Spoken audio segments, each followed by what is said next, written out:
All right, good afternoon, everyone. Can everyone hear me okay back there? It's okay, great. So my name is Kevin Halleck. I'm the chairman of the economics department at Cornell, and as some of you know, we've been doing some things new with the organization of economics. I'm going to tell you a little bit about that before I introduce our panelists. I want to tell you, first of all, that I congratulate you all for doing two things that our current students don't always do, and that is show up on such a nice day. And secondly, there's some people actually very close to the front row, which is very unusual. So, yeah. Oh, I sorry. Right. You're smarter than our Stearns. I thought you just wanted to be close to the panelists. The economics departments, as you know, as many of you know, we had something called a merger in 2011. We merged the former Arts and Sciences Economics Department that had about 23 faculty with 13 faculty from the ILR School's Labor Economics Department into one new Department of Economics, and we also added 9 senior faculty from the Dyson School, the College of Human Ecology, and the Johnson School into a department which now has just about 50 faculty overall. We have 700 majors. We have more than 100 PhD students. It's really quite a collection, and it's quite exciting for us. We've been meeting now for a little bit more than a year together. We're making some very interesting job offers. We made 2 job offers to some up-and-coming stars just a week and a half ago, and I think this afternoon, if I have time, I'm sending out another offer to someone else that I think will cause a lot of excitement here, and I think this person's likely to come. We also are very excited about other things that are happening, including the first large gift to the new department from an alum named Edward Meyer, who's from the class of 48, who's just endowed the Edward Meyer Professor of Economics. I think will be announced publicly on Monday or Tuesday, but since we're just a close-knit group of friends here, I wanted to tell you first. The format for this afternoon, we have 3 distinguished panelists. They're each going to speak for 6 or 7 or 8 minutes on a topic related to economics, public policy, and the election. And then we'll open it up for questions. So I'm hoping that more than half of our time is you just asking us questions, and I'll try to direct traffic and do that. And I think it's very exciting. We're very lucky. I feel privileged to be in the department with these 3. The first is Francine Blau, class of 1966 from Cornell. She's the Francis Perkins Professor of Industrial and Labor Relations and Professor of Economics. Her PhD is from Harvard. She's a specialist in labor economics, the economics of gender, wage inequality, immigration, and international comparisons of labor market outcomes. Sort of feel silly introducing these folks because I think you all already know them. She's going to talk to us about human capital and education, where that's the first topic. Second will be Maureen O'Hara, who's the Robert W. Purcell Professor of Management and Professor of Finance in the Johnson School and also Professor of Economics. Her PhD is from Northwestern. She's a specialist in finance, market microstructure, banking, financial intermediaries, and liquidity in high-frequency markets, and she's also the chair of the board of ITG, which is a global agency brokerage firm. And she's going to talk to us about debt issues, deficits, and the difference in approaches to business issues. And finally, Eswar Prasad is the Tenali Senior Professor of Trade Policy and an international professor in the Dyson School of Applied Economics and Management and also a professor of economics. His PhD is from the University of Chicago. He's a specialist in macroeconomics of financial globalization, financial regulation, monetary policy, and so on. You'll see him frequently cited in the Financial Times, Wall Street Journal, New York Times, in addition to the others. He sometimes is listed as at the Brookings Institution, and some folks were asking if he'd left. No, he's also appointed at the Brookings Institution, but I like it when he lists his affiliation with Cornell. But the editors at the newspapers don't always want to cooperate with that. So we're just going to have 5 to 7 minutes from each of us, each of our panelists, and we're going to start with Fran Blau, who's going to talk about human capital and education.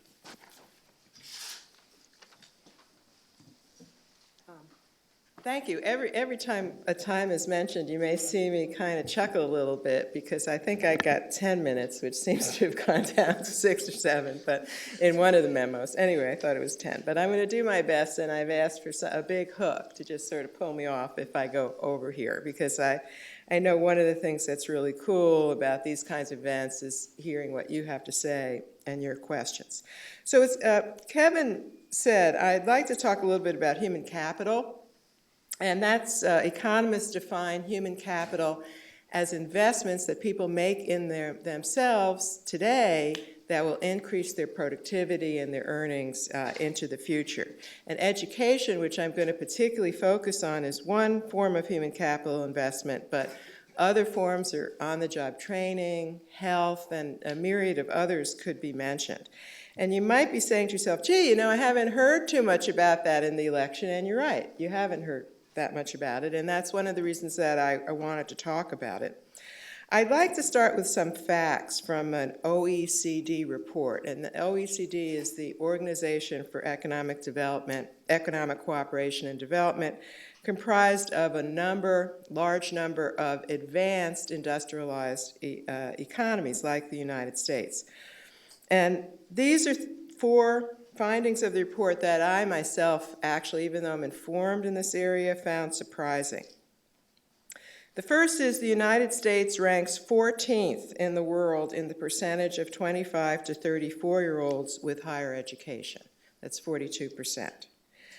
The U.S. ranks 28th in the world, in the OECD, in the percentage of 4-year-olds in early childhood education, with a 69% enrollment rate. The third is that in all countries, the probability that you will get higher education is positively related to whether or not your parents have it. So if your parents are highly educated, you're more highly educated. Conversely, if you come from a family with parents who aren't well educated, your chances of getting a higher education are lower. So bear that in mind. And the odds that a young person in the U.S. will be in higher education if his or her parents are not high school graduates are just 29% in the United States, just 29%, and that's one of the lowest levels among all the OECD countries. So what's going on here? It sounds like, you know, there's an expression, we're number one. We don't sound like we're number one in this area, right? And that's surprising and important to begin with. But it's also surprising because historically the United States was a leader. We were a leader in the public school movement that brought compulsory public education at the primary and secondary level to the broad population. We were a leader in higher education. If you take the full population, we still look pretty good, but if you focus on younger people, the rest of the world or developed world has caught up to us, and many have surpassed us. Added to this, not even including that China and India are greatly emphasizing human capital and education investments, and although they're way behind us in terms of the incidence of people getting a higher education, they have huge populations now of highly educated people, and we've already seen this, for example, in the migration of a lot of programming jobs to India. Now, why is this important? Of course, we like to do well in everything. Why is it important to do well in education? First of all, investments in education are linked to economic growth.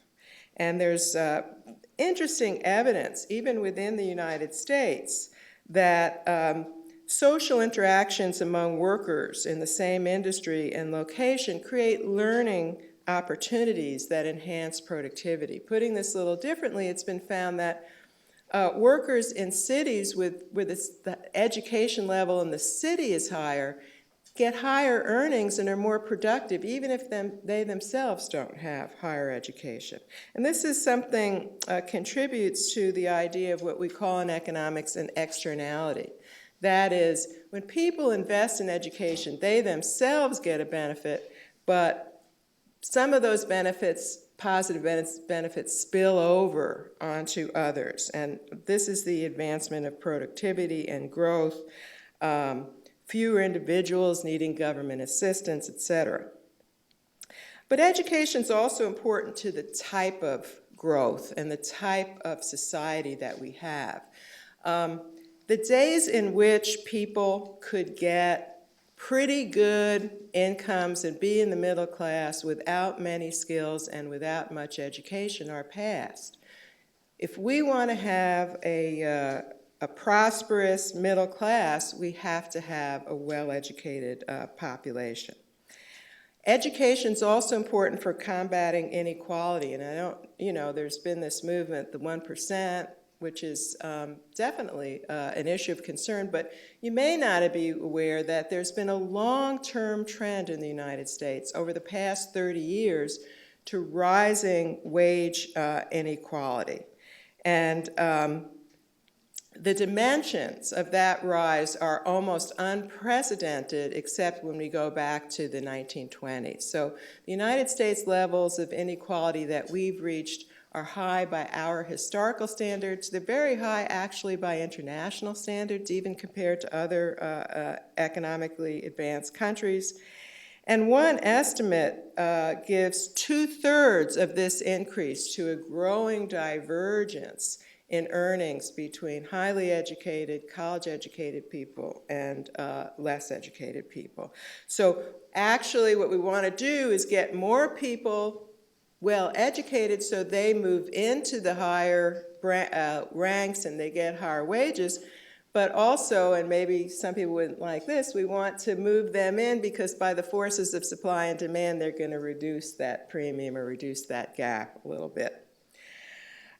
So you might be thinking, isn't it true college graduation doesn't pay off the way it used to, given the problems students have finding jobs during the recession, given the increased cost of college and the debt that many students have?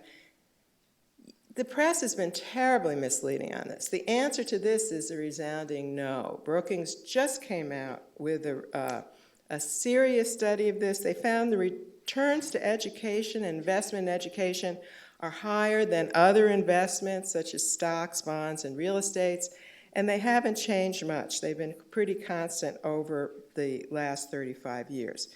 What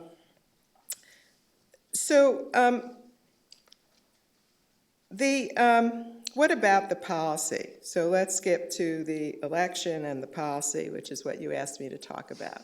Have I convinced you that's an important issue? Is it a government issue? Yeah, it's a government issue because of the externalities that I've mentioned, because of the fact that it's difficult to borrow, to invest in your own education. But what are we to do? Admittedly, we were in a bind. We have a serious long-term deficit issue. I'm emphasizing long-term because we can't, despite what you read in the paper, we can't judge the deficit by what it is right now in the middle of a serious recession. As the economy picks up, revenues will also pick up. A recession puts a government into recession to some extent, but we do have concerns in the long term, particularly as they relate to medical costs.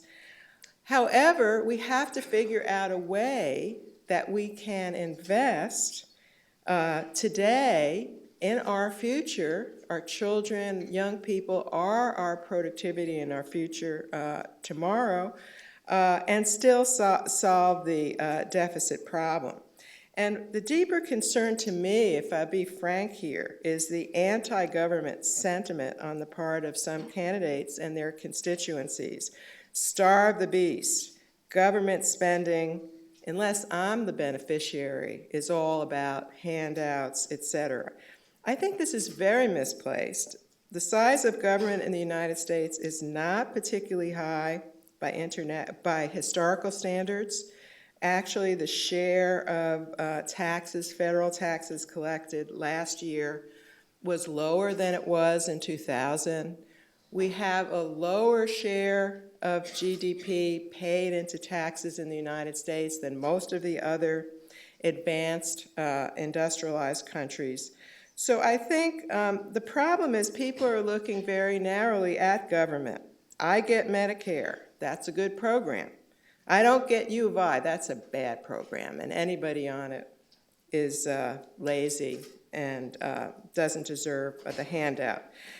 People need to consider the broader aspect of what government does, even from a self-interested perspective. Even from a self-interested perspective. And I haven't even talked here about compassionate caring about others, which I also think is very important. Now, let me also mention that health is another investment in human capital, and to me, that's actually one of the major contributions of Obamacare. We need a healthy as well as a well-educated workforce. Our old system was not producing it. We were one of the only advanced industrialized countries where all individuals did not necessarily have access to health care, and indeed it created a lot of, or it still does because we haven't changed over, creates a lot of inefficiencies, something called job lock, where people are afraid to leave their jobs because they won't necessarily get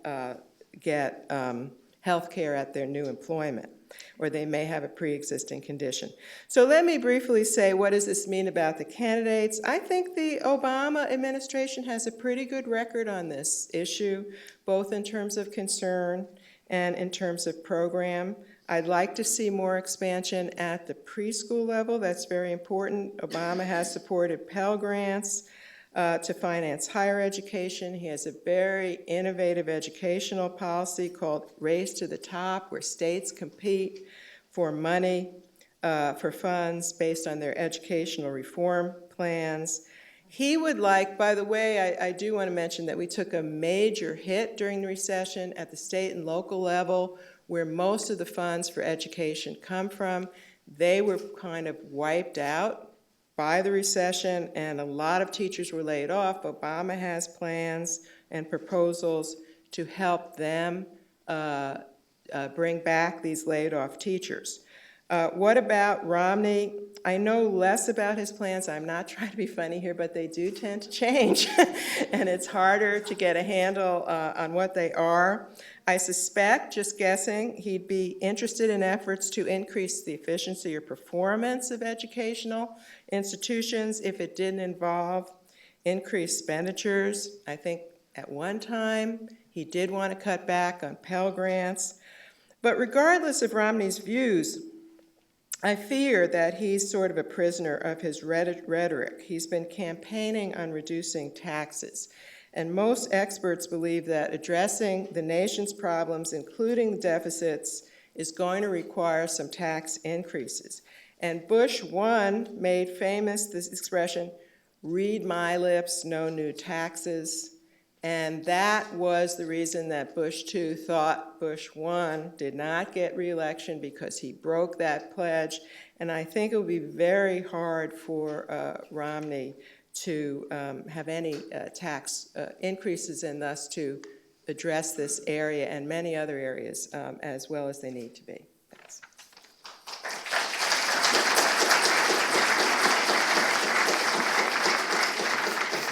Thanks very much, Fran. I think what we'll do is take questions on everyone at the end. So next, Maureen's going to talk with us about the debt deficits and differences in approaches.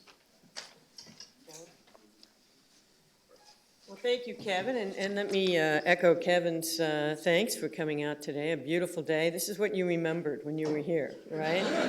It comes once a year, and you're here the right day. So I'm delighted to see you all.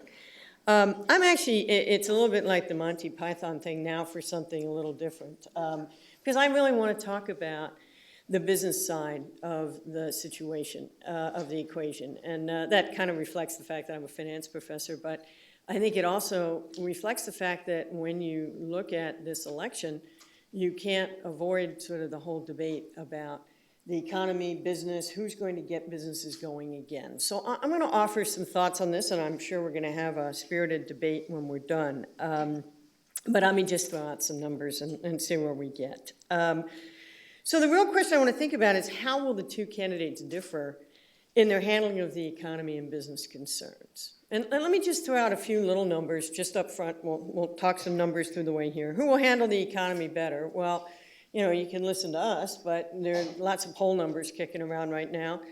The recent CNN poll gives that to Romney with 58 to 40, believing that Romney will handle the economy better. The Washington Post ABC poll of October 13 thinks that the economy and the country is on the wrong track. So it's certainly the case that this is an issue that a lot of people are concerned with. Let me offer some interesting numbers. I really liked Fran's numbers because it helps sort of put some things in perspective. From January 2009, which is when the Obama administration begins, to now, median household income is the same. It's approximately $50,680. Now, if you adjust for inflation, median household income is now 8% lower than it was 10 years ago. So this is the erosion of the middle class that we keep hearing about, and that's real. But it is interesting that the median family income is actually the same over the 4 years. The unemployment rate's actually the same. If you go back to January of 2009, the unemployment rate's the same, but there are 23 million either out of work, underemployed, or just plain dropping out. So again, as you compare these numbers, it's a bit confusing to quite know where we're at, but I found those rather intriguing. Here's a number that I find really intriguing. Here's something that's not the same. Corporations are currently sitting on $1.7 trillion in cash. They're not investing that money. They're not hiring people with it. They are sitting on it. And that's really a big difference from 4 years ago. Now, obviously, there's a lot of reasons for that, the financial crisis being one of them. But it's oddly reminiscent of when we think back to the Depression. I know many of you are probably history buffs, and you remember that one of the things Roosevelt did is he was so mad at businesses who wouldn't invest, he put something called the undistributed profits tax on business. That was blamed by many people for sending the economy back into a mini recession in 1938. But I just want to point out, these problems have been around a long time. In recessions, when there is uncertainty, and I think there's a lot of uncertainty right now, businesses have not been willing to invest as much as one might have hoped. So it's a two-edged sword, right? That's the bad news. Here's the good news. They have $1.7 trillion to invest. So if we can get things going, there really is a turbo possibility here going down the path. So I just wanted to put that up front. So now let's think about how do we get businesses more interested in trying to invest, in trying to use that money to put people back to work. I think one thing that we all would agree on is the business world cares about deficits. If you read the Wall Street Journal, it's every other article, but it's pretty clear. I think most people care about deficits, but the business community is particularly concerned. And I know many of you saw in yesterday's Wall Street Journal the 80 CEOs who sent that letter to Congress saying you've got to get this deficit situation, fiscal cliff, under control. Let's talk a little bit about what the deficit is. Most people will find that actually you have this block when it comes to this because you hear so many numbers kicked around that you're not sure what it is anymore. All right? Let me show. I actually tried to look it up, and even I got sort of deficit overload. But let me tell you a couple of numbers. The total federal debt held by the public is $11.3 trillion. Right? That's a lot of money. That's actually not the total debt, which is a little bit over $16 trillion. And the difference is that between the 11.3 and the 16 is that the Federal Reserve is actually holding a lot of that debt, so you sort of don't count that so much. Plus, some of it's held by the government itself, so you don't count that so much. When you think about these numbers, when I was in graduate school, and I suspect it's true of my compatriots, it was very much the case that you were taught deficits don't matter. They're money you owe yourself, right? We were very much in the Keynesian world in those days. Now we're not so sure, right? Part of the issue is just size, right? To put into perspective, in the last 4 years, the Obama administration has run total deficits of $5.2 trillion. So when you think about sort of the amounts we talked about, and then you think about the deficits of the last 4 years, you can begin to see why people are concerned. The deficit this year is $1.2 trillion. So it's a lot of money. And it is challenging. If you want to think about it slightly differently, we are borrowing about $4 billion a day on a good day, right? That's just a lot of money, and it scares people. Why is it so big? Well, as Fran pointed out, we're in a recession. When you've been in a recession, there are lots of demands on government. There's been a lot more expansion of food stamp programs, largely because we have people who aren't employed and they need help with food stamps. We have greater expenditure on a variety of things. The Medicare prescription benefit kicked in. The wars in Iraq and Afghanistan are remarkably expensive. The stimulus was $719 billion. Tax cuts over this period were almost $800 billion. So you start adding it up, and as they say, you get to real money. So which candidate, or let's not say which, let's say how will the candidates deal with the deficits? Well, to address this, I went directly to their websites. I do not recommend that. It's bewildering. However, after spending great time, I was able to come up with the following quotes from the websites. President Obama will, quote, reduce our deficit in a sensible way, using savings from ending wars to rebuild America, end quote.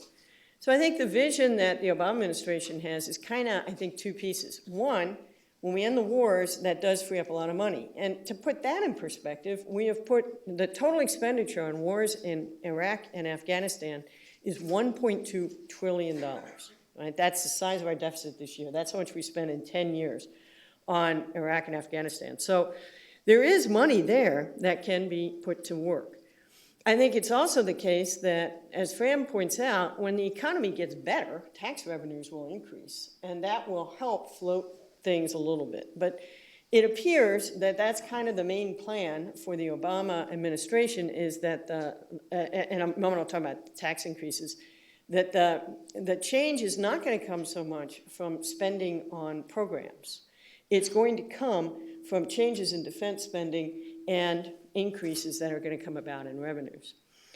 Governor Romney's website says, quote, he will immediately reduce non-security discretionary spending by 5%, cap federal spending below 20% of the economy by consolidating agencies, and he will move more things to the states. So part of what is going to happen, I believe, for the Romney plan is he actually is going to cut back on things. And I think the educational issues that Fran talks about will probably be shifted more to the states and away from the federal government. And, you know, it's a question of sort of how you think that's all going to play out. Is this going to work, right? Will Obama's plan work? Well, I don't know. $1.2 trillion is a lot of money that we won't be spending on Iraq and Afghanistan. On the other hand, Obamacare is going to be very expensive, and that's not yet part of the deficit numbers. So it's not clear how that's going to play out. Will Romney be able to do it? That's hard to say because Governor Romney and actually President Obama as well envision changes in the tax plan. So, for example, as we've heard many times, if you've watched the debates, President Obama will cut taxes for the middle class and raise taxes for those making more than $250,000. Governor Romney will lower the marginal tax rates by 20% across the board, which would be a tax cut for everybody. But he's going to impose a cap on deductions. And I want to spend a minute on that because that's actually very interesting.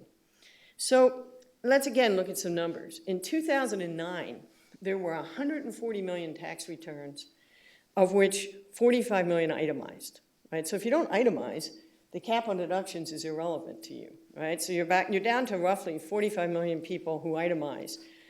So it's going to affect a subset of borrowers. And there's a very interesting study out by the Pew Trust that looked at what would happen.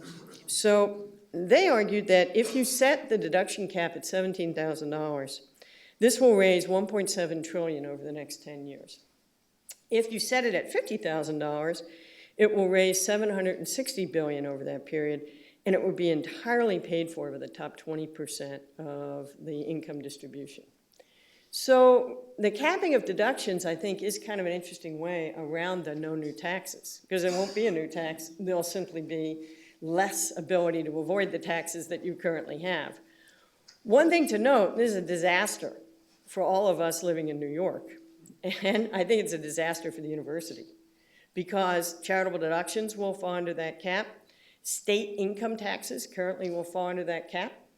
And you know, that for those of us in high tax states, and proud as I am to be at Cornell, I wish we would move it to some place where the taxes were lower.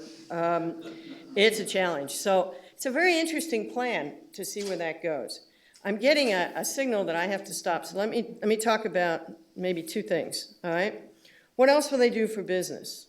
Romney's going to lower the corporate tax rate from 35 to 25. Business is going to love that, right? We have the highest corporate tax rates in the world, so in the industrialized world. So if you're, like Fran's saying, we like being number one, we are number one in how we tax corporations. But if you want them to spend that $1.7 trillion, I think a good plan is to cut those tax rates. And I don't think we're going to see that as much coming from the Obama side as the Romney side. Obama wants to invest in new sustainable industries. I think this is the invest for the future. It's hard to say how successful that'll be. It has not been very successful thus far. He promised in 2008 to create 5 million green jobs by investing $150 billion over 10 years. If you go to the Department of Energy website, we have only invested $21 billion so far. We've created 28,000 jobs. So maybe the second term will do better. Romney wants to make changes to Dodd-Frank. I know you're on the edge of your seat for that, but we'll have to wait. You can ask during the session. I'm not going to go through those. That'll be very well received, particularly by the finance community, which really hates Dodd-Frank. Finally, let me just sort of sum up, because I know I'm running out of time. From a business perspective, and I just want to focus on business, and we can debate about how the economy should be handled more generally. From a business perspective, I think there's general agreement that Romney's plan is more business-friendly, except for one thing, and that would be, of course, to the business empire of Big Bird, who will be in much worse shape if Mr. Romney comes along. But lest you feel too bad, the IRS reports that Big Bird's net worth in June of 2011 was $356 million, compared to President Romney's estimated net worth of $250 million. So I think even Big Bird will be okay. Thank you.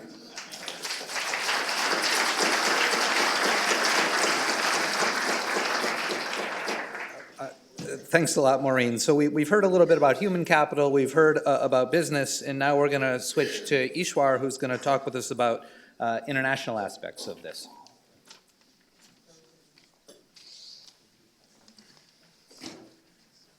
Good afternoon. When I signed up for this, I thought it was going to be easy. I just tuned into the third presidential debate. Romney and Obama would have very different positions, and that would be my talk. As it turned out, to the surprise of all of us and to the consternation of some, Mitt Romney turned into Mitt Obama. And that poses certain challenges. So rather than talking about differences in their positions, let me talk about what I think are some very important challenges on the international economic arena that the new president, whoever he might be, is going to face. I'm going to talk about China, which has been very much in the news recently, a little bit about the global economy and the challenges to the US and also emanating from the US, and third, think about the global economy and its evolution on a longer scale. Now, of course, the China-US relationship is an important one, and it's been getting a lot of attention, especially with Ohio being a battleground state. Now, the reason for the stridency of tone on China, of course, is related to the fact that the employment position in the US is very weak. And it plays into a very convenient political line of reasoning here in the US that the reason, or an important reason for US economic woes, is really to be found elsewhere. And of course, China has been doing its bit by doing certain things that seem unfair. Now, Mitt Romney in particular has taken a very strong stance, and he has vowed that on day one, he will label China a currency manipulator.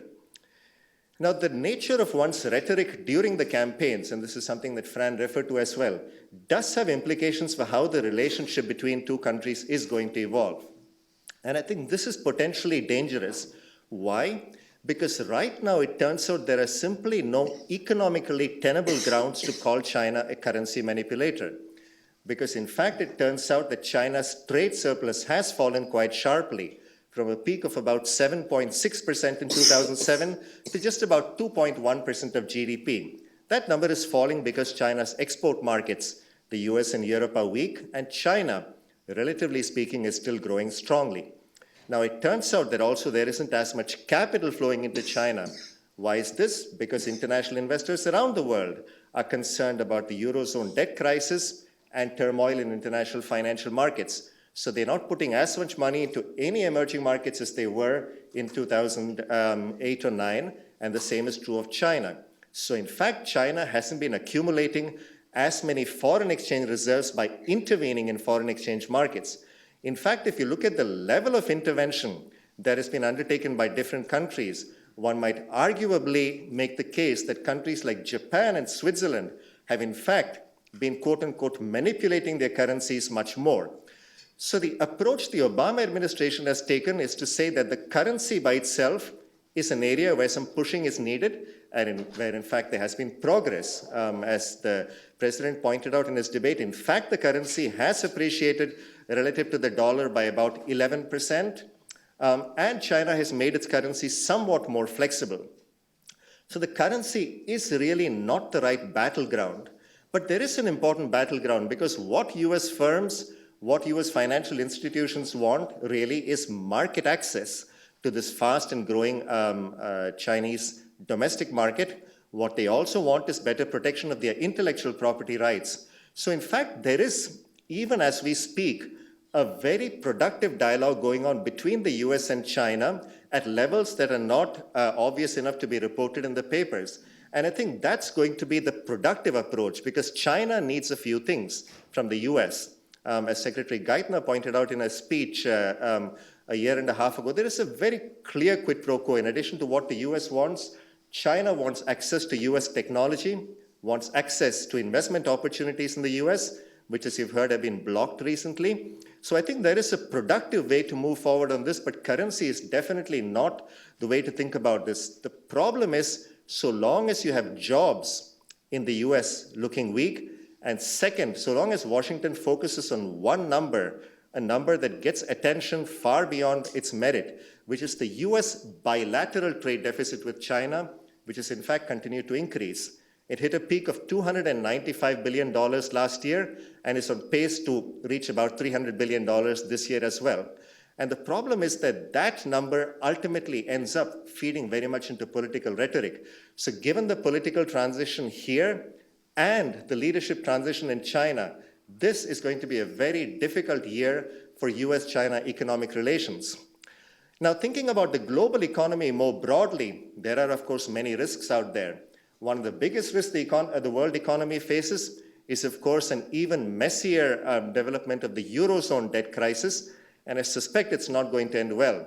I've always held that I'm something of an optimist. I think that things will get better before they get a lot worse, and I suspect that things aren't really going to work out well in Europe, and that's going to have fairly significant effects. What can the US do about it? Should this have been covered in the debate? Because after all, it is the biggest global economic risk. Frankly, very little that the US can do. It doesn't have the resources and it doesn't have the political ability. Europe can get its own house in order, and what is really missing in Europe, in my view, is not a lack of resources, but a lack of political will. But from the point of view of the rest of the world, and I can tell you this having been at the IMF World Bank annual meetings just a couple of weeks ago in Tokyo, from the point of view of the rest of the world, the euro is a big risk, but it turns out there is an even bigger risk that the rest of the world is concerned about, the US. Maureen pointed out the situation with the debt, and this is really a big concern for the rest of the world. Now, there is this optimistic view that once the presidential elections are passed, once we have a lame duck Congress in place, somehow, miraculously from the heavens, rationality is going to descend on Washington and things will get fixed. The rest of the world is not holding its breath. There is an extreme degree of concern that the US could push things to the brink, which I think is increasingly likely, and that is going to have a pretty significant effect on financial markets. Now, it's also affected the way policies are being run in the US right now. Given the fact that we're not doing the right things on fiscal policy, monetary policy is taking on much of the burden. In fact, not only are we not doing the right things on fiscal policy, we're getting it backward. If you think about going off the fiscal cliff, the amounts that are involved are about $560 billion worth of fiscal action being withdrawn through a combination of tax cuts expiring and expenditure reductions. That's taking about 4% of GDP out of the economy in a year when the best case scenario is that the US will grow at about 2.5%. So that's going to be a devastating body blow to the US economy, which will have an effect on the rest of the world.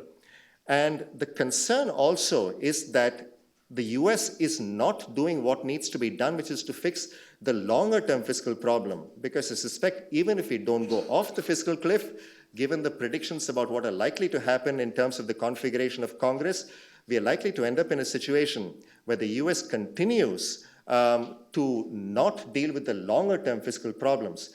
So rather than not withdrawing fiscal stimulus now and trying to deal with the long-term problem, we are not dealing with the long-term problem. It's perhaps getting worse, and in the short term, we're getting it backwards. So this is what the world fears. And the consequence in the US, of course, is that monetary policy has taken on much of the burden. And this is true not just in the US, but in the rest of the world. The ECB and Japan, the Bank of Japan, are essentially holding the world economy and their economies afloat. Now, central banks are being asked to do a lot. They're being asked essentially to put a floor on risk and to support growth. Now, they've been very effective at putting a floor on risk, and this is why we see financial markets doing so well relative to the real economy. If you look at how business and consumer confidence are doing, if you look at how employment pictures looks around the world, with the US being somewhat better than much of the rest of the advanced economy world, it doesn't look like there is much room for optimism because the emerging markets are also beginning to slow down. And yet financial markets seem to be in a world of their own. And again, this is because, as far as financial markets are concerned, the three big central banks have shown that they're willing to limit risk. But the problem is that central banks are now in a position, because fiscal policy can't do it anymore, of supporting growth. And this is something where they're simply not getting traction. And as has been pointed out by Maureen, if you think about corporations, it's not a lack of liquidity or money that is keeping them from investing. It is this much broader macroeconomic uncertainty. So I think the US, for itself and for the rest of the world, is going to have to deal with its domestic problems. And then looking a little further ahead, how does the configuration of the global economy look? The US still remains very special in some ways, and this nicely feeds in to what our candidates would like us to believe about American exceptionalism. But there is a big risk here as well. Maureen pointed out that the amount of debt in the US is a staggering $11.3 trillion right now, relative to an economy of about $15.7 trillion. The US is very special among the advanced economies because about 48% of that debt is held by foreign investors, which is a wonderful thing when times are good, because the rest of the world is willing to finance you. And it turns out the US is also very special because when things are really bad, then money comes back into the US. So in fact, if you look at the US fiscal prospects, they look terrible. But the average interest rate that the US is paying on that $11.3 trillion worth of net debt is below 3%. This is untenable over the long run. I've done some calculations in collaboration with the Financial Times showing that if you look at the evolution of public debt around the world and just net public debt, emerging market economies over the period from 2007 to 2012 accounted for about 2/3 of world GDP growth at market exchange rates. They accounted for just 12% of the increase in global public debt. Over the next 5 years, if IMF forecasts are to be believed, emerging markets will account for about 60% of global GDP growth and just 10% of net debt accumulation. The other 90% is the advanced economies, with the US, of course, playing a very important role in this, accounting for about 40% of the increase in public debt. And this is going to have implications, not just for the global economic order, but for the US, because as Fran pointed out, this country needs investments in infrastructure, in health, in education. And if you're sitting on such a large stock of debt, especially given the prospect that one day the world may not be that enthusiastic about lending to the US, it's going to be a very rocky road ahead. So, having said all this, who should you vote for? Given how difficult it is going to be, perhaps rather than voting for the guy you like, you should vote for the other guy because it's going to be a very, very difficult time ahead. Thanks.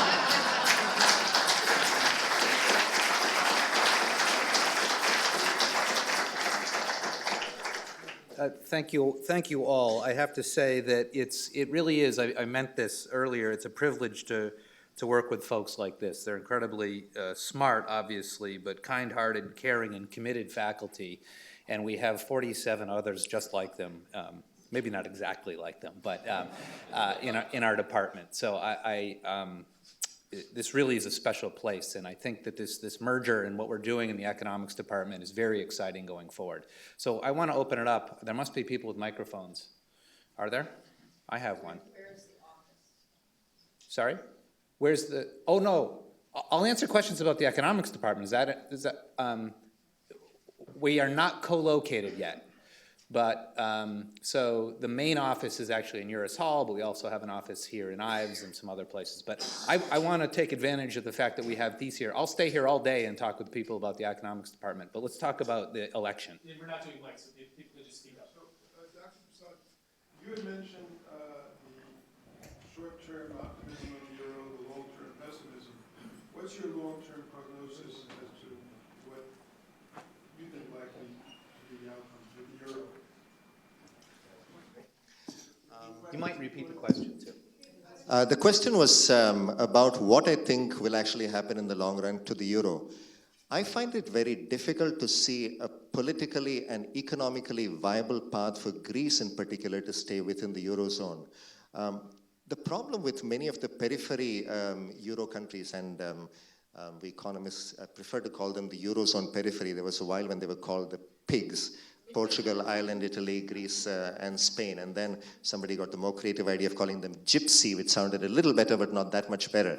The problem with all the periphery economies is that they're being asked to do two very difficult things at the same time. One is to tackle their budgetary problems, and the second is to undertake structural reforms to improve their competitiveness.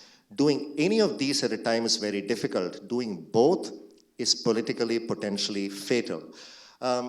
In the case of Greece, the best case scenario, if they do everything they need to do, and they haven't quite been able to do it, if their economy actually starts recovering despite the very difficult circumstances on the fiscal front, if they can put in place all the competitive measures, then after 5 years, they will still be left with a debt burden of about 145 to 150% of GDP. So it doesn't make sense. Now, the problem is a situation where Greece is not part of the Eurozone is going to be very painful for Greece. But in my view, at least, there is hope for redemption there. Now, one question is, isn't this going to lead to utter turmoil in financial markets? How can this possibly happen? And I think the ECB has hinted at an answer to that, because the ECB can save the day. What happens if there is a significant prospect of Greece leaving the Eurozone? There is going to be panic. Money is going to be pulled out of Spanish banks, out of Italian banks. But the ECB can come in and say, I guarantee the deposits in every bank in every Eurozone minus Greece country for the next 1 year. That will settle things down. So I think, although there is concern that it's not easy to lay out a strategy where you have an exit of Greece that doesn't cause financial market turmoil, it will cause turmoil. But my own view is that it can be handled, but Europe needs time. They've taken a number of steps. They need to do a lot more before the firewalls around the rest of Europe are strong enough to permit a Greece exit in one form or the other. So I think it will happen. Go ahead. Hi, one of these sort of wonky subtexts of the campaign is an argument as to the proper percentage of the economy being eaten up by government expenditures. And I think, if I remember correctly, the number is somewhere around 25% now. And I think, if I remember correctly, the Romney campaign here and there has said that they would be sure that the number would never go above either 19 or 20%. And except for post-World War II era or during World War II, that has been more standard amount of government spending. Could you perhaps explain for us if there's an idealized number between 19 and 25%, and where you see, with each of them, where you see this going, what the implications are for our economy longer term? Yeah, it's for Maureen or Francine or both. I'll make a stab, and then you raise a really good point, right? I mean, to get to where Governor Romney wants us to go is really going to have to require slashing a lot of expenditure at the government level. And depending on your perspective, we are underfunding the government as it is, or the government has gotten too big already and bringing it down will help. There isn't any one number because it really depends. I think the problem with the government expenditures right now is that we have champagne tastes and beer budget, right? I mean, the taxes are too low and expenditures are too high. You could have 25% expenditures if you had taxes that were equal to that. But we're not seemingly getting there, right? Now, the interesting question is, how is Governor Romney going to do what he says he's going to do? And got me, but I will tell you, I was at a small lunch with Governor Romney in March at a board month. Oh, I'm sorry.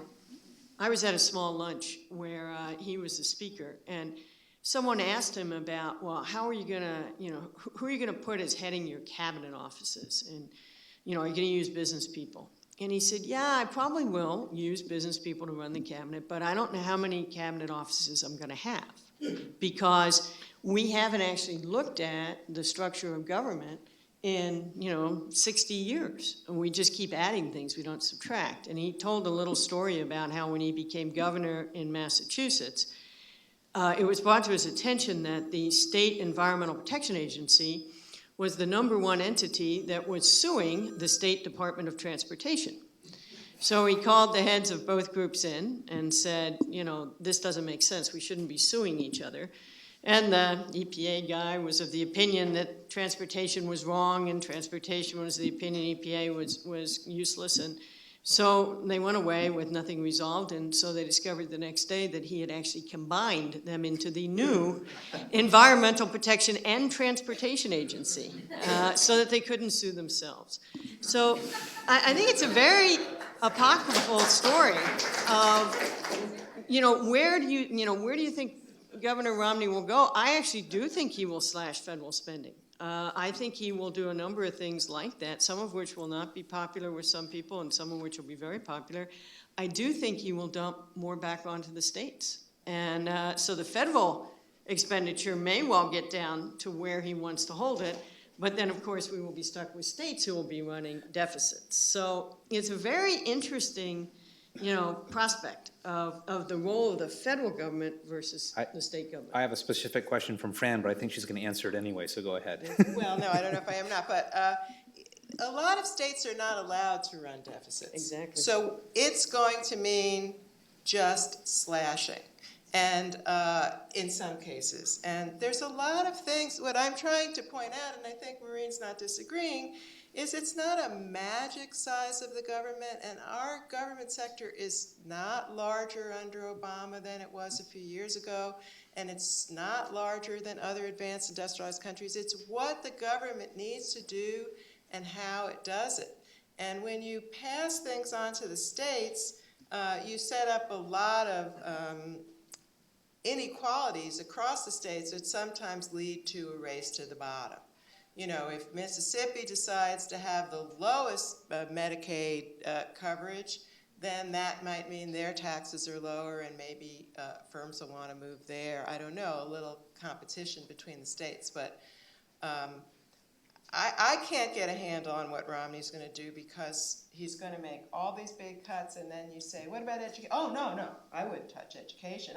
Anything you ask him about specifically, apart from Big Bird, he will not touch. So I don't know what he's going to do, but what were you going to ask? I was going to ask what you thought about inequality. I mean, yeah. That's what I thought. Yeah. I have a more parochial question. Lately, I have been reading about, in the New York Times vaccine section, for example, there was a story about how more and more women are becoming major breadwinners in the family. And I've also been hearing that women are still making only 78% of what men make in terms of salary. What is your view on how the candidates would deal with these kinds of problems? First of all, are they true, the things that I've heard? And secondly, how will the candidates deal with them? Okay, there has been a substantial decrease in the gender pay gap.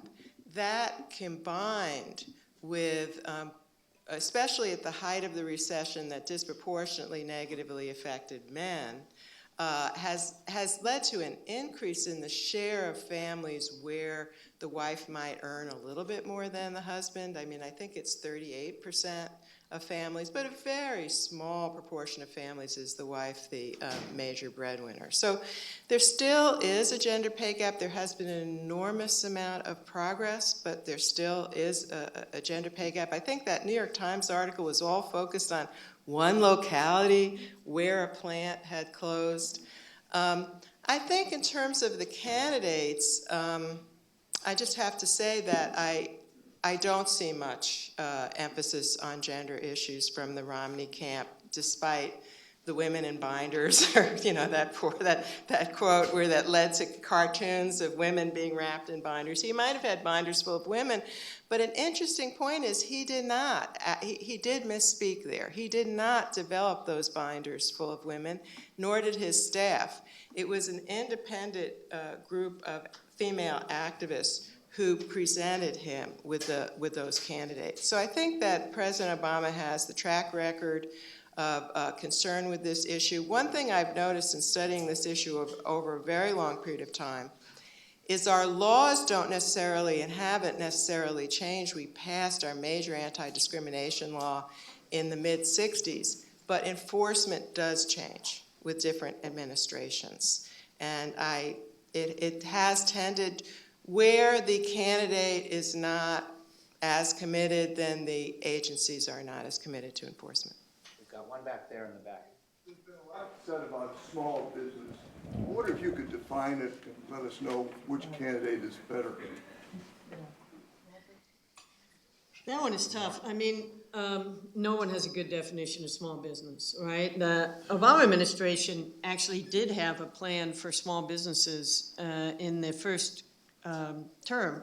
And I was reading it on his website, and it was really small businesses. I mean, you could get $10,000 grants from the government for, starting these small businesses. So at one level, that really is small business at, writ small. And it's possible that President Obama will be better at what many people would call really tiny businesses.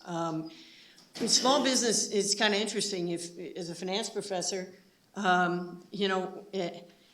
businesses that have market caps of $2 billion or less are considered the small cap firms. Nobody would realistically call a $2 billion business small, but I think oftentimes when Governor Romney is talking about small businesses, he's really talking about businesses that are family farms and things that often have net worths of several $1 million all the way up to 20, 25, even $50 million. So, who's going to help small business? I think it's all a question of how small is small, and I think your question's a great one. I think Obama will help the really little guys. I think Romney will help the bigger small businesses. I think there's a little bit of an exaggeration of the emphasis on small business. I mean, there's a figure, and I can't remember what it is, but, I'm making it up.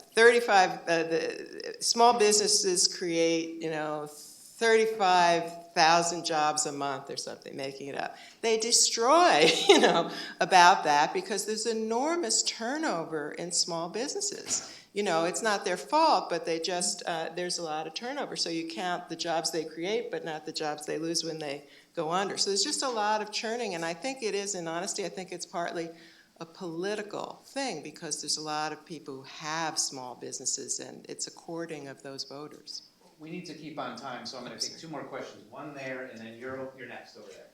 I have a question on the unemployment rate. It was stated earlier that in 2009 the unemployment rate was about 8%, and it stated that today the unemployment rate is still around 8%. And that even though in the latest numbers it dropped below 8%, it was then responded to that more people that are unemployed or seeking not more people not seeking employment. I don't understand those numbers because my observation is that the group of people that were unemployed in 2009 are not the same people today. Meaning in the sense of, you look at the, let's call the $50 an hour executive versus the $10 an hour, laborer. If you looked at the 2009 group of people, more and more executives were being laid off. And that was that has a significant impact on our economy. My observation is a lot of them are back at work. Has somebody drilled down on the unemployment rate to look at really that mix of people? Because we look at economic numbers today, we hear car sales are booming, we hear the real estate market has bottomed and getting better, we hear manufacturing numbers are up, but yet the unemployment rate is still the same. I don't quite understand it. So. That's a very big, long question, but I would like to make a few points. I do think that the stimulus that, I think Maureen and I probably differ about the stimulus. I think stimulus avoided a catastrophe that could have happened to the economy. I think we could have done better with a larger amount of stimulus. And by the way, I think that the lack of aggregate demand, sufficient aggregate demand, is one reason that businesses are sitting on these investments.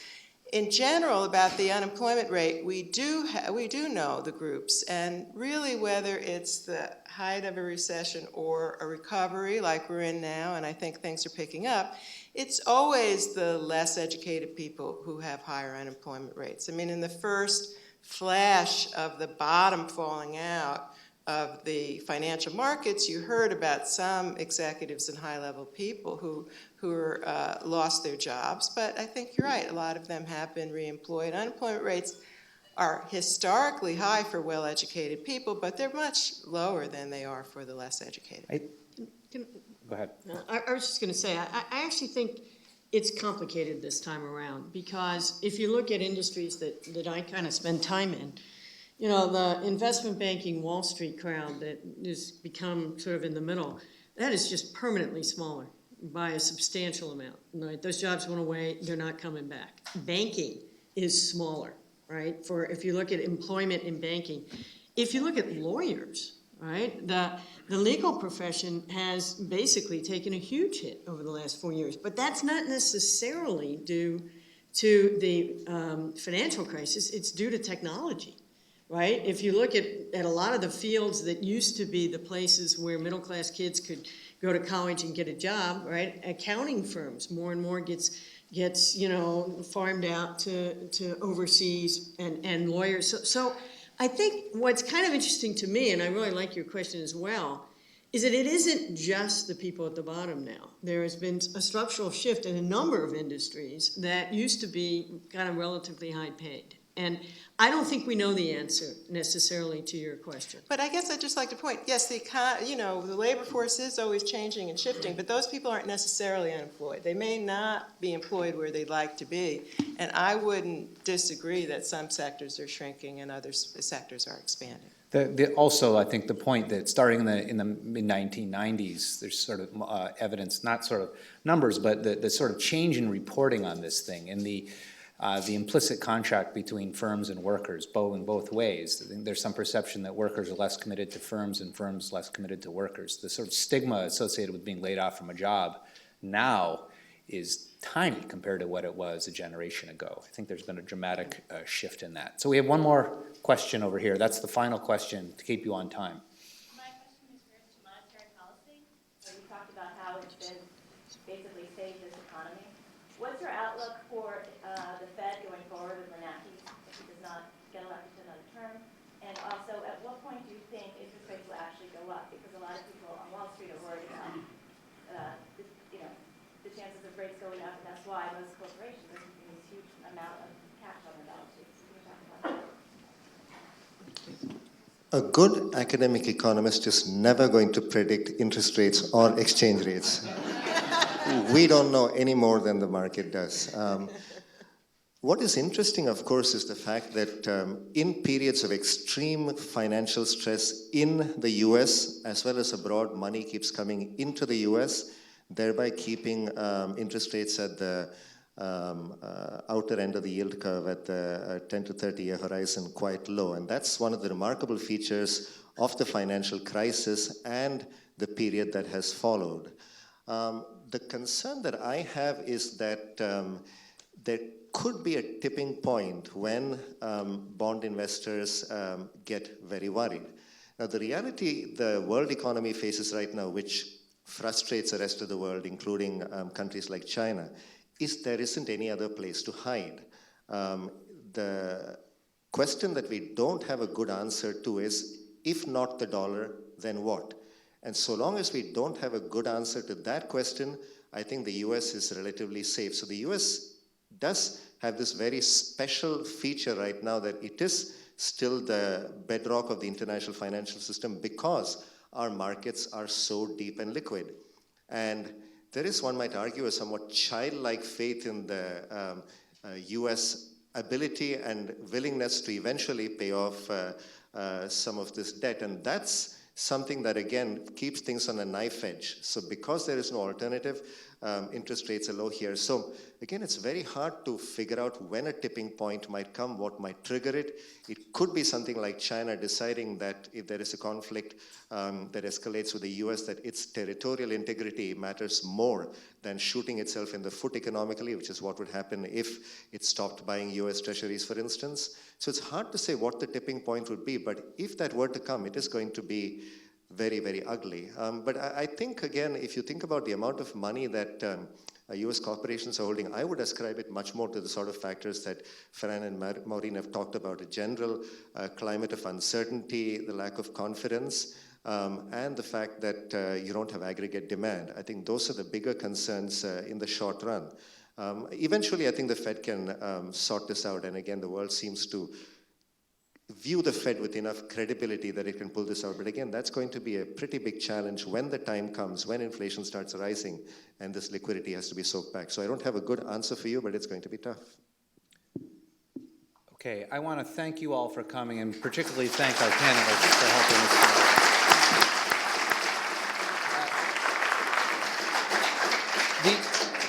These three are incredibly busy people, and it was great for them to spend some time with us today. If you want us to talk about the economics department details, just come on up at the end, and I'd be happy to talk about it. So thank you very much.